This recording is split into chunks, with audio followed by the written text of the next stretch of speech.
Boys, I found the UFC script. I found who they want to be their next star in every single division. I went into the UFC headquarters and I saw John Jones head into Dana's office. They were doing some madness, but I stole the script real quickly, guys. So I have every single UFC fighter who I think is going to be the next big star in each division. Of course, starting with flyweight, moving our way up to heavyweight.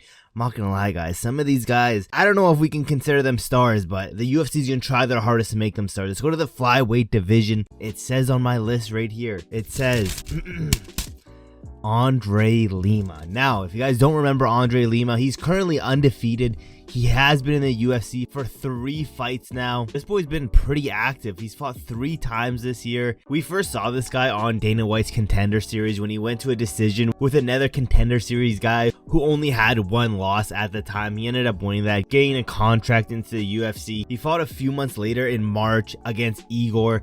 I think you guys all remember this fight. This boy Igor bit the shit out of Andre Lima, left a huge bite mark on his arm. Obviously got disqualified, giving Andre Lima his first UFC win. And I'm not gonna lie, during that fight, I was like, I don't know if Andre Lima is this big, next thing. I thought this guy was losing the fight to Igor until Igor decided to bite him, have a little bit of that tism show. But I had Igor actually winning that fight, but he let the tism come out. He bit the shit out of Lima. Who cares? Moving back up, he fought a few months later in June against Mitch Raposo, another guy who only had 1 loss in his career. This one, again, I wasn't super impressed about it. This was Mitch's first fight in the UFC. Previous to that, he was on like the regional scene. He wasn't in the UFC. First fight in the UFC, ended up losing to Andre Lima. It is what it is. Then this is the moment where I thought, okay, maybe Andre Lima can be something. Was in his latest fight back in September 7th, pretty recently here against Felipe Dos Santos.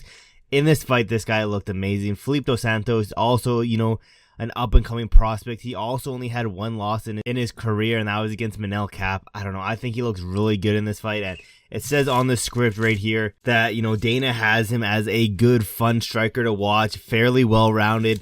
He passed a pretty big test against Felipe Dos Santos, and he did show different levels in his fights. Go down to Bantamweight division. This one, I don't even think I need to really tell you guys because, it should be a no-brainer. Peyton Tabit is the next big star in Bantamweight, and to be honest, the next big star, I think, in the UFC, period. Right now, Peyton Tabit, 9-0. This guy, he's also a Contender Series guy. Back in 2023, he's been fairly active, around 2 fights a year-ish in the UFC at least.